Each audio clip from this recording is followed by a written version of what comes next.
Shalom! Sejam bem-vindos ao canal da CMB no Brasil e vamos a mais um vídeo explicativo. E hoje nós trazemos um assunto bastante importante para a sua fé, para a sua caminhada em Yeshua HaMashiach, o Messias prometido, que em breve retornará para estabelecer o seu reino na terra. Mas antes de darmos continuidade e falarmos sobre o tema, quero pedir a você que se inscreva no canal da CMB no YouTube, deixe o seu like, faça o seu comentário. Se não gostou do conteúdo, deixe o seu dislike, não há problema. O importante é nós debatermos o assunto e aqueles que tiverem curiosidade e interesse em aprender um pouco mais, nós estaremos sempre à disposição em nossos canais e nos contatos que estarão à disposição no primeiro comentário. Você já ouviu falar sobre a questão da separação entre judeus e gentios?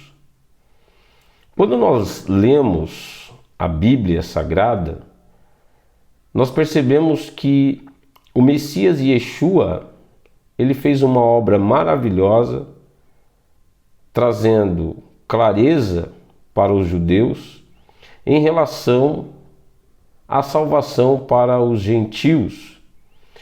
E aquela comunidade messiânica que foi estabelecida pelo Messias Yeshua, para que essa comunidade levasse as mensagens de salvação e de remissão de pecados pelo seu sacrifício, aquela comunidade estabelecida agora passou a entender, a partir de Atos capítulo 10, a partir de Atos capítulo 15, que o Eterno tinha incluído no plano da salvação também os gentios, em conformidade com aquilo que os profetas já haviam falado a respeito dos gentios.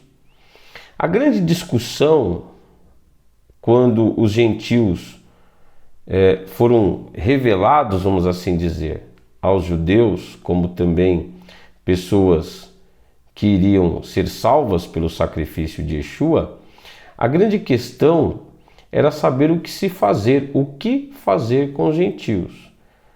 Porque as leis do Eterno foram dadas para a nação judaica. Então, o povo judeu compreendeu desde o início que obedecer à Torá era o único meio de se manter próximo ao Eterno. O Eterno deu a sua instrução para que Israel não se perdesse como as demais nações, como os demais povos. Então, a Torá era a referência para todo judeu que quisesse permanecer na presença do Eterno. O gentio não tinha conhecimento da Torá, até porque, para ter acesso à Torá, o gentio precisava se converter ao judaísmo. E o princípio disso era por meio da circuncisão. Então, para o gentio ter acesso à Torá, ele precisava se converter ao judaísmo ortodoxo, passando pela circuncisão. Agora, em Yeshua HaMashiach, o gentio, para ser salvo, precisaria passar pelo processo de circuncisão? Essa foi uma discussão muito fervorosa nos tempos apostólicos, inclusive nós já gravamos um vídeo sobre isso. A grande questão é a obra do Mashiach. Os judeus da época que criam em Yeshua HaMashiach entenderam que os gentios não precisavam passar pelo processo de circuncisão baseados naquilo que foi feito com Abraão. E creu Abraão, e isso lhe foi imputado como justiça. Então, todo aquele que é da fé também é filho de Abraão e co-herdeiro, ou seja, herdeiro com os judeus. Então, Yeshua HaMashiach pega o gentil, que é o jambuzeiro bravo, e enxerta na oliveira. Quem faz essa obra? O eterno Deus Todo-Poderoso, por meio do Messias Yeshua HaMashiach.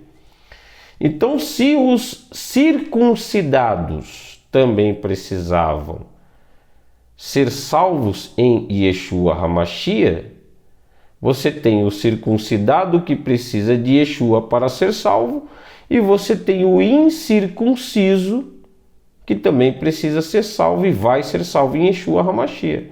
Ou seja, circuncidado e incircunciso precisam de Yeshua HaMashiach para serem salvos, para terem os seus pecados remidos. Então, outrora, o gentil que precisava ser circuncidado para ter acesso à Torá, agora em Yeshua HaMashiach ele tem acesso à Torá. Os judeus da época, que criam em Yeshua HaMashiach, que faziam parte da comunidade messiânica, eles entenderam isso com clareza e aceitaram isso também, porque a palavra foi muito clara: não considere imundo ou comum aquilo que o Eterno purificou. Essa discussão ela girou em torno do significado da Torá para o gentil e a obra do Messias para os gentios. Então, o Messias traz os gentios para dentro da comunidade de Israel por meio do seu sacrifício para obedecer seus mandamentos, mas não precisa passar pela circuncisão, porque a purificação que deveria ser feita no coração é feita por Yeshua HaMashiach. Tanto circuncidados como incircuncisos precisavam dessa purificação. E quem faz isso é Yeshua HaMashiach por meio do seu sacrifício, e essa obra pertence ao Eterno, quer você aceite ou não. Porque o que nós temos assistido é a degladiação de partes de dois pontos representados por pessoas, que são os protestantes atacando os judeus e aqueles que são gentios, mas se convertem ao judaísmo, mesmo crendo em Yeshua, e começam a atacar os protestantes. Então são dois lados aí que não conseguem ter comunhão porque tem muita coisa no meio, né? E nós poderíamos aqui falar muitas coisas em relação ao que impede essa união. Então, desde o ego, a arrogância, o espírito de superioridade, o eu sei, o eu aprendi, o eu estudei, e acabam deixando de lado a obra do Messias Yeshua. Quando nós entendemos que a obra do Messias Yeshua vai muito além da remissão do pecado, então nós vamos equacionar essa questão e os dois lados vão conseguir conversar. Na época, os apóstolos entenderam isso bem e eles aceitaram essa comunhão com os gentios porque entenderam a obra do Messias Yeshua HaMashiach. Então, ao invés de falar de eu, a minha instituição, a minha igreja, a minha comunidade, se nós falarmos do Messias e da sua obra, procurarmos centralizar as nossas atenções, os nossos estudos na amplitude da obra do Messias, então nós vamos entender o que aconteceu na época. Agora, Yeshua uniu judeus e gentios. A obra de enxerto na boa oliveira foi feita. Então, Yeshua uniu. Você sabe quem separou judeus e gentios?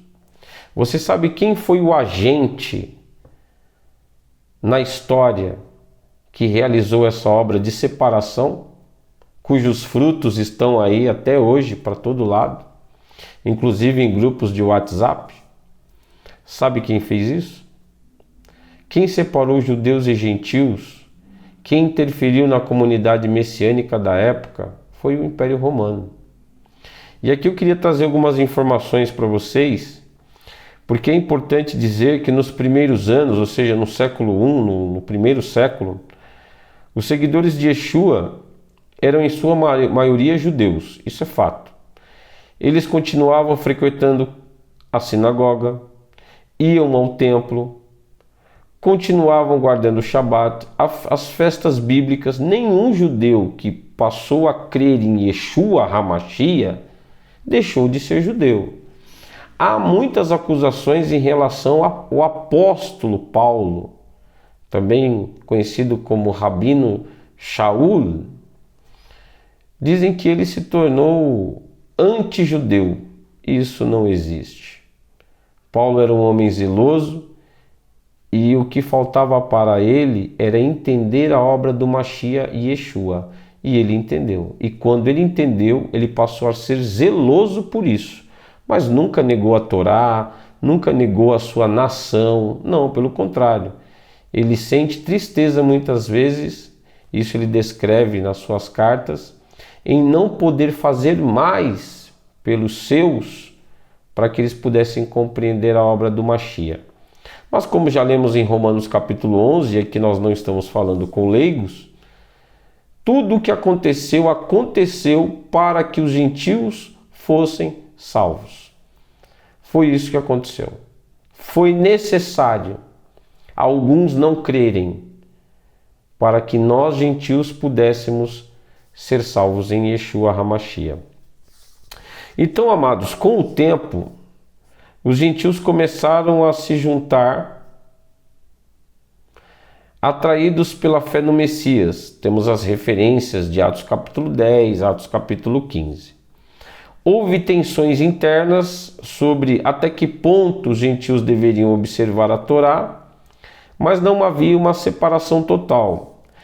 Era uma só comunidade em Yeshua HaMashiach. Isso é fato histórico, tá? Não é doutrina de igreja, não é presunção minha, não é achismo, isso é fato.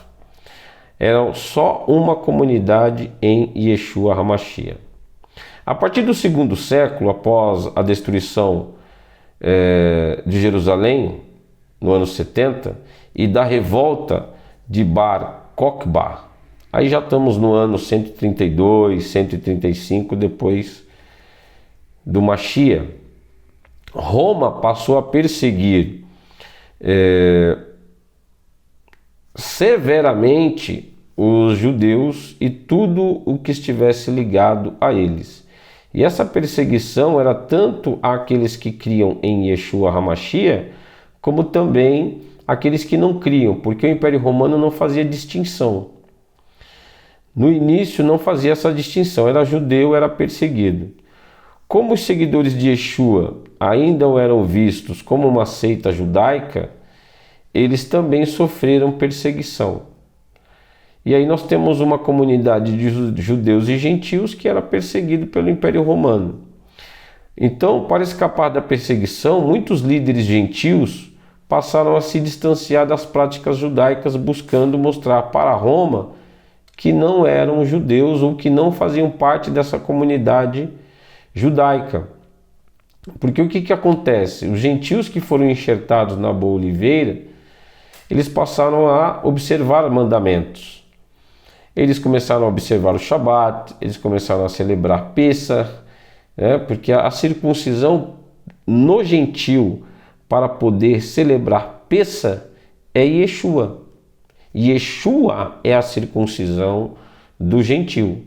E uma vez o gentio sendo circuncidado espiritualmente por meio de Yeshua HaMashiach, ele tem acesso a Pessah, tá? Então, o Shabat foi substituído pelo domingo já no concílio de Laodiceia, no IV século. Mas nós temos antes disso um edito de Constantino, no ano 321, já promulgando uma lei em que o domingo era o dia santo, né? Um dia para todos celebrarem em todo o Império Romano.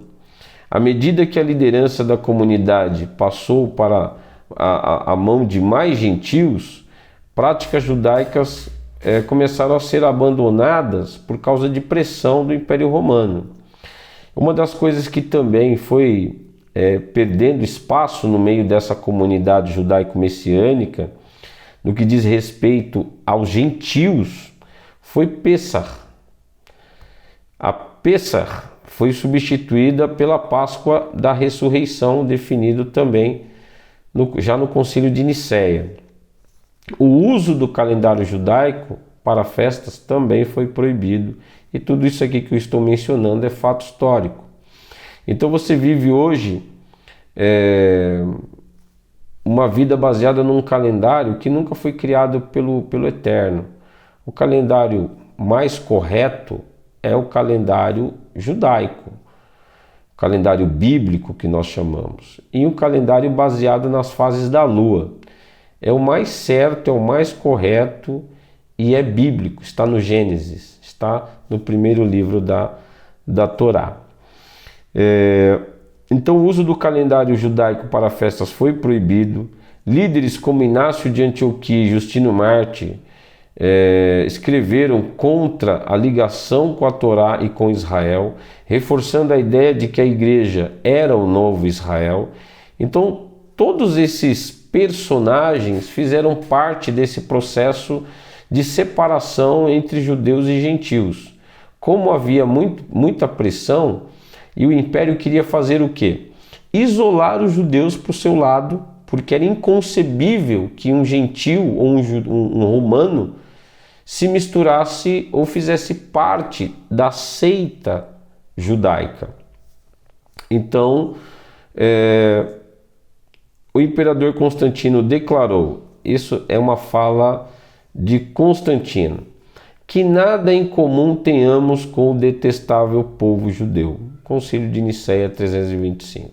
Então, como resultado, a comunidade original, unida em torno do Messias judeu, foi dividida. Os judeus que criam Yeshua foram marginalizados tanto pelos rabinos, que também eram judeus, né, quanto pelo Império Romano. E aqui começa a nascer uma outra religião, chamado de cristianismo, que em outras palavras é o catolicismo romano. Então você tem os judeus que não criam em Yeshua HaMashiach, você tem os judeus que criam em Yeshua HaMashiach, formaram uma comunidade chamada de comunidade messiânica. Os gentios que criam em Yeshua HaMashiach foram inseridos, foram chamados para dentro dessa comunidade. Aí você tem uma comunidade de judeus e gentios vivendo os mandamentos da Torá, com exceção da circuncisão no caso dos gentios. E você tem os gentios que se desligam dessa comunidade por pressão, mais aqueles que vieram de uma escola filosófica grega que faziam parte do império, começando a formar uma religião que mais tarde originou-se a Igreja Católica Apostólica Romana. Então, os judeus que criam Yeshua, eles eram marginalizados, como já falamos. Os gentios crentes passaram a desenvolver uma fé cada vez mais desligada das raízes bíblicas e judaicas. Começou a haver um distanciamento, tudo isso com pressão do Império Romano. Assim, o que começou como uma única comunidade de fé acabou sendo dividido por razões políticas e religiosas, com grande influência do Império Romano e da Igreja institucional. O Império Romano e a Igreja Católica Apostólica Romana tiveram papel central na separação entre judeus e gentios que eram crentes em Yeshua HaMashiach, o que era para ser um só rebanho, em conformidade com as palavras que estão no Evangelho de João, capítulo 10, versículo 16, e Efésios, capítulo 2, versículo 14 ao 16. Então aquilo que era para ser um só rebanho foi dividido por forças externas e por escolhas humanas. Se nós formos aqui citar alguns fatos que foram descritos, nós temos a destruição do templo de Jerusalém pelo imperador Tito. Já no ano 132 e 135, na revolta do Bar Kokhba, após a derrota, o imperador Adriano proibiu práticas judaicas. Quais são essas práticas judaicas? O imperador ele interfere diretamente na rotina judaica. E isso com Yeshua ou sem Yeshua. Aqueles que criam ou não Yeshua. Ele interferiu de forma direta nas práticas. Proibiu a circuncisão. O calendário lunar ele também proibiu, e também proibiu a leitura da Torá. Como os crentes em Yeshua ainda eram vistos, na sua maioria, como judeus, também sofreram repressão, porque um gentio que fazia parte, estava no meio, sofria repressão, e isso foi um dos principais motivos que começou a causar ruptura naquela comunidade entre judeus e gentios. Então, para evitar perseguições, muitos dos líderes gentios passaram a romper com o judaísmo, tá? Então nós temos uma fonte interessante, que é Eusébio de Cesareia, História Eclesiástica, volume 4, que relata o seguinte, que após a revolta do Bar Kokhba, os bispos de Jerusalém deixaram de ser judeus e passaram a ser gentios. Tudo isso aqui faz parte de um processo de conversão forçada. Aconteceu muito isso durante a ascensão do Império Romano. Para dizer a verdade, a ascensão da Igreja Católica Apostólica Romana. Inácio de Antioquia, ano 110 mais ou menos depois de Cristo, em sua Epístola aos Magnésios, capítulo 9, verso 1, diz assim: não mais sabatizar, mas viver segundo o domingo. E as coisas foram ficando cada vez mais romanizadas, né? Os pais da igreja e a teologia do substitucionismo e a teologia da substituição. Com o tempo surgiram ensinos que separavam a igreja de Israel, ou seja, aquela comunidade messiânica cada vez mais afastada de Israel, sendo isolada e se tornando cada vez mais uma igreja gentílica, dominada pelo Império Romano, que se consolidou como Igreja Católica Apostólica Romana. Justino Marte, no Diálogo com Trifão, no capítulo 18, afirma que a igreja é o verdadeiro Israel espiritual. Quem determinou isso? Justino Marte, quando escreveu a Trifão. Isso é sustentado pelas igrejas protestantes até hoje, ou seja, é a herança maldita, né? Marcião, segundo século, ele rejeitou o Antigo Testamento e proclamou um Deus diferente do Deus dos judeus. Será que os protestantes até hoje não vivem isso? A fé num Deus que não é o Deus de Israel? Isso é muito sério. Essa mentalidade abriu espaço para o antijudaísmo cristão, promovendo a ruptura. Nós começamos aqui, amados, um processo de antissemitismo religioso. Antissemitismo religioso, que perdura até os dias de hoje. Fala de Shabat para um protestante. Fala sobre as festas anuais, até para quem observa Shabat, mas ainda continua muito ligado ao protestantismo. Fala até para alguém que observa o Shabat, o sábado como mandamento. Fala sobre festas anuais, sobre Pessach, muitos observam Pessach, mas já não querem falar de tabernáculos, já não querem falar de Yom Kippur, já não querem ouvir sobre o calendário lunar, continuam acreditando que Yeshua foi sacrificado numa sexta-feira, ou seja, ainda estão ligados muito ao protestantismo. É tudo herança do catolicismo romano. Então, o papel de Constantino e dos concílios é algo extremamente importante para esse assunto, porque eles tiveram uma participação gigantesca. Então, com a ascensão de Constantino, o catolicismo romano, vou chamar assim, foi legalizado. No Edito de Milão, em 313, mas o custo da romanização da fé. Concílio de Nicéia 325 decidiu a data da Páscoa rompendo com o calendário judaico. Diz assim: pareceu-nos indigno seguir o costume dos judeus. Não tenhamos nada em comum com essa multidão pérfida. Carta de Constantino aos bispos após o concílio, em Eusébio, Vida de Constantino, volume 3, página 18. Assim, a Páscoa bíblica, que era o Pessach, foi substituída pela Páscoa dominical. E quem vive isso acha que está, quem vive a Páscoa dominical acha que está servindo ao Eterno. E não está. Está honrando quem? O antigo Império Romano. Está mais ligado à Igreja Católica Apostólica Romana do que pensa. E isso é fato, tá? Não é doutrina de igreja, não. É dado histórico. Concílio de Laodiceia, 364 depois de Cristo, no cânon 29, proíbe todo aquele que estava ligado ao Império, à Igreja Católica Apostólica Romana, de descansar no sábado.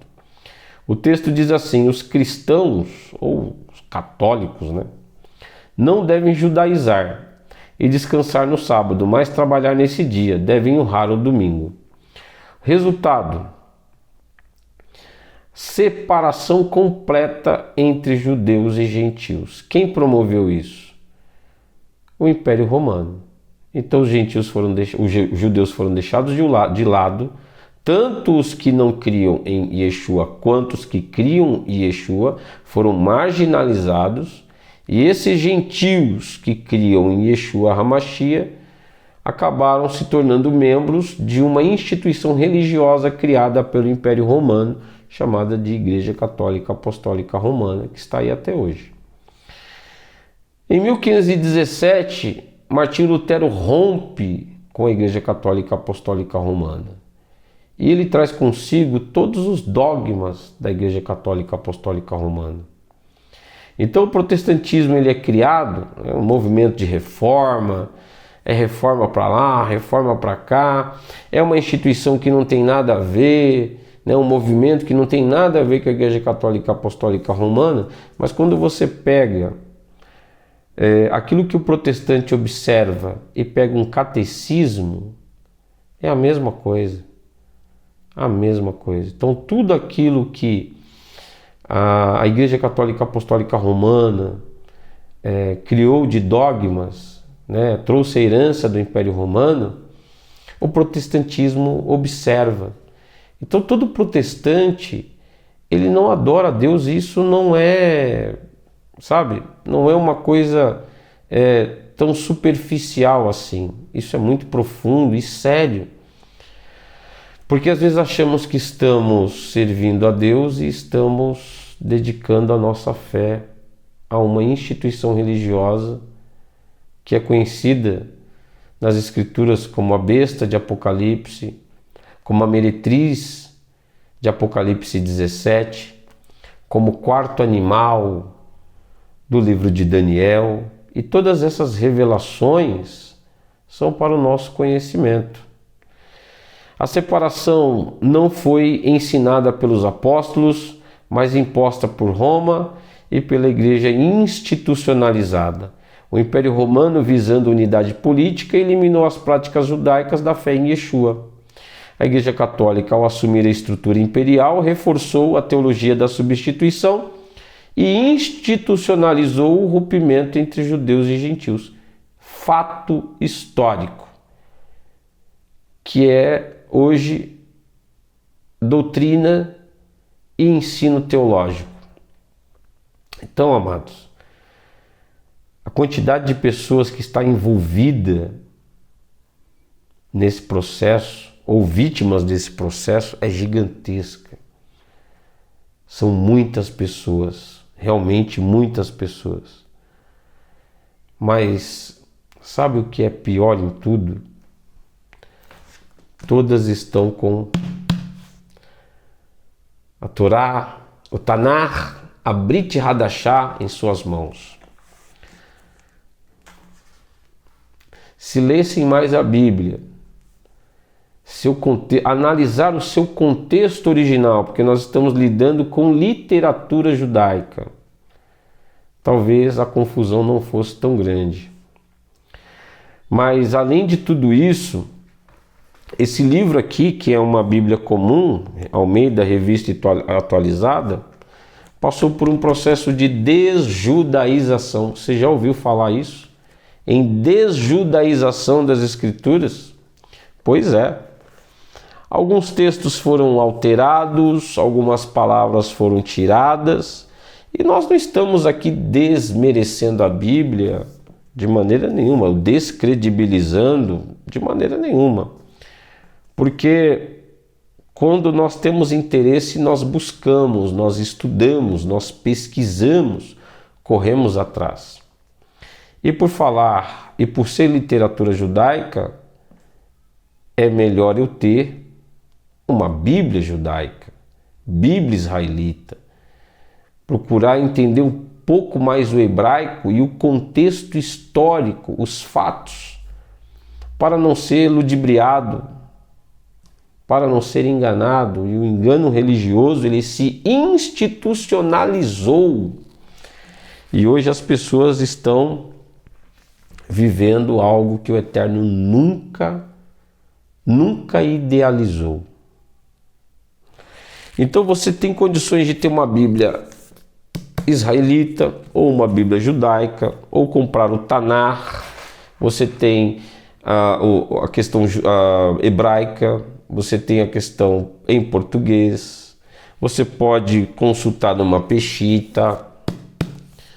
Então, quer dizer, aqui nós temos inúmeros livros e inúmeras Bíblias, material para consulta não falta, porque nós temos interesse em saber a verdade. E a verdade é essa. Então, desjudaização das Escrituras também é um fato.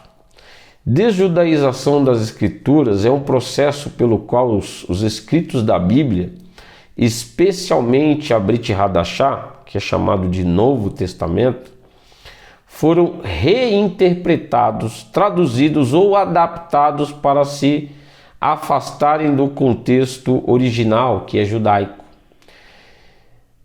Isso aconteceu principalmente a partir do segundo século em diante, quando o chamado catolicismo, romano, chamado de cristianismo, começou a se expandir entre os gentios e a se distanciar das raízes judaicas, só enfatizando que esse afastamento, muitas vezes, ou na sua maioria, era forçoso, era de forma forçosa.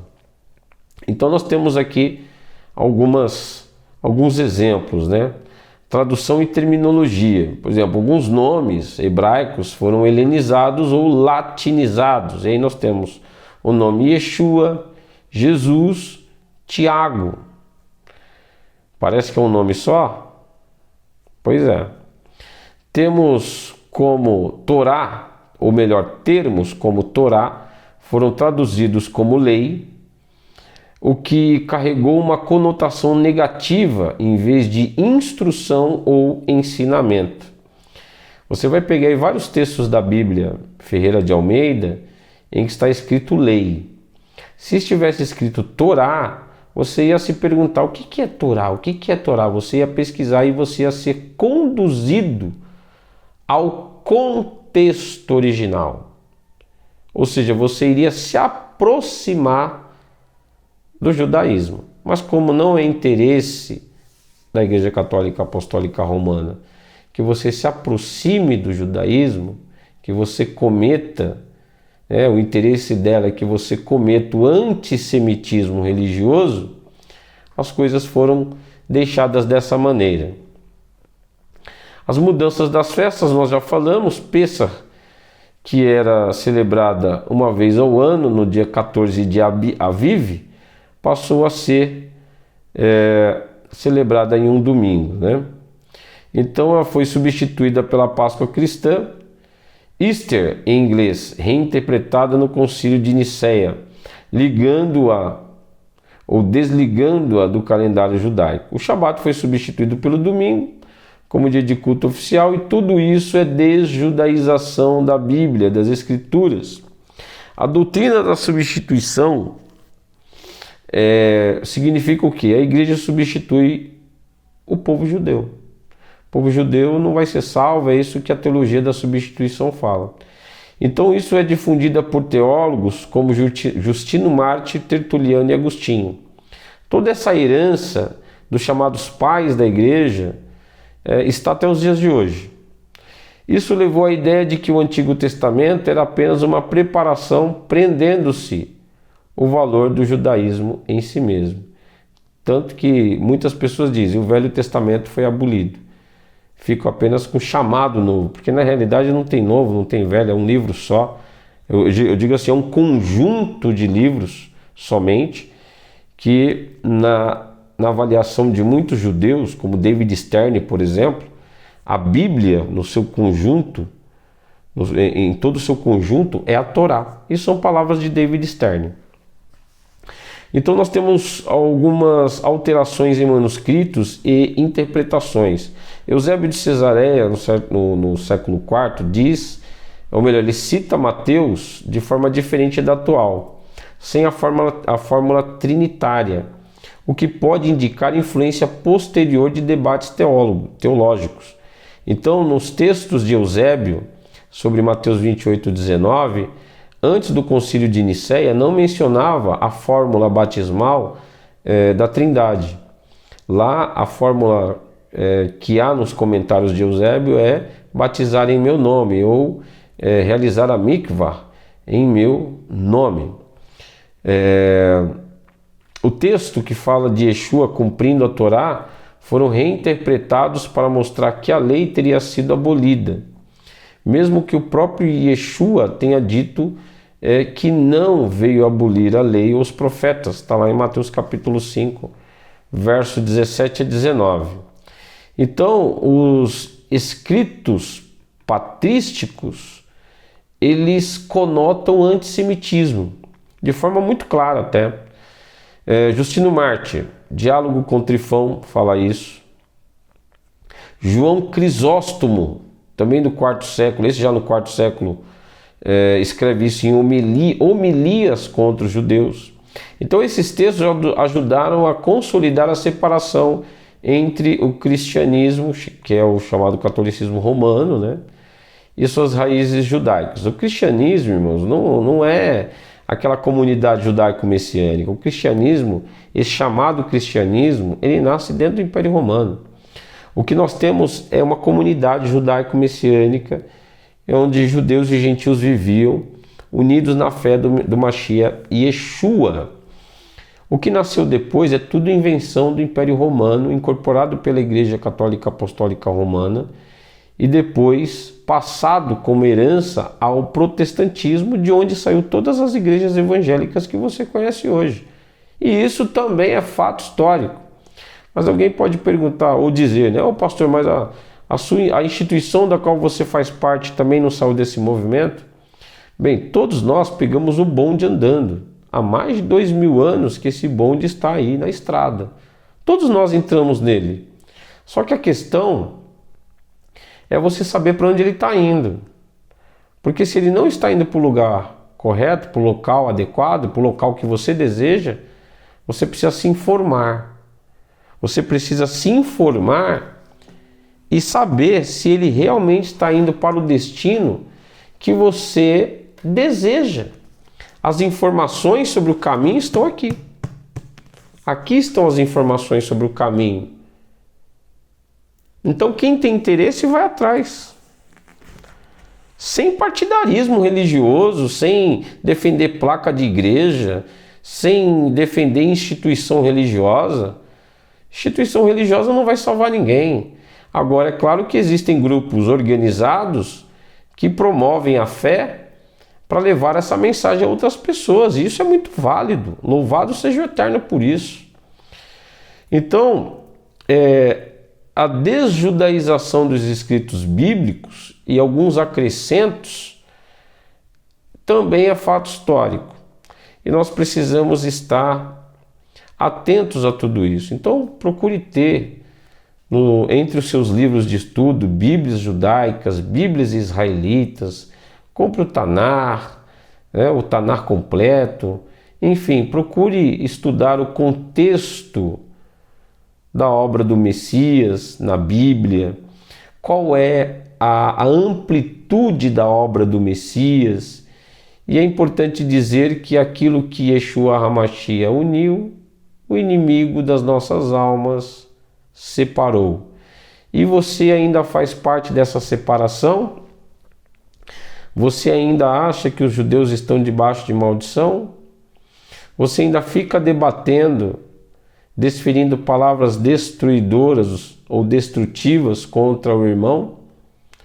Precisamos equacionar a questão. E só vamos equacionar quando exaltarmos a obra do Mashiach. Enquanto ficarmos defendendo placa de igreja, defendendo o nosso ego, o nosso partidarismo, não chegaremos a lugar nenhum. Eu tenho muito orgulho de ser gentil e ter descoberto que em Yeshua HaMashiach eu fui enxertado na boa oliveira e hoje eu faço parte de Israel pela fé. Nós somos uma grande congregação, a grande congregação de Yahvé, e estamos aguardando a volta do Mashiach, obedecendo os seus mandamentos, celebrando as festas anuais, porque quem estabeleceu essas datas foi o Eterno. Essas datas têm conotação espiritual, simbólica e profética, e nós observamos e nos alegramos no Eterno por isso. Nós vamos ficar por aqui. Caso haja alguma dúvida, caso queira fazer contato conosco, os nossos telefones estarão à disposição. Deixe seu comentário, deixe seu like, não gostou, deixe o seu dislike, mas não deixe de participar conosco desta obra maravilhosa, desse processo de restauração da mensagem bíblica para as nações. Que o Eterno te abençoe. Até o próximo vídeo. Shalom, Lehitraot.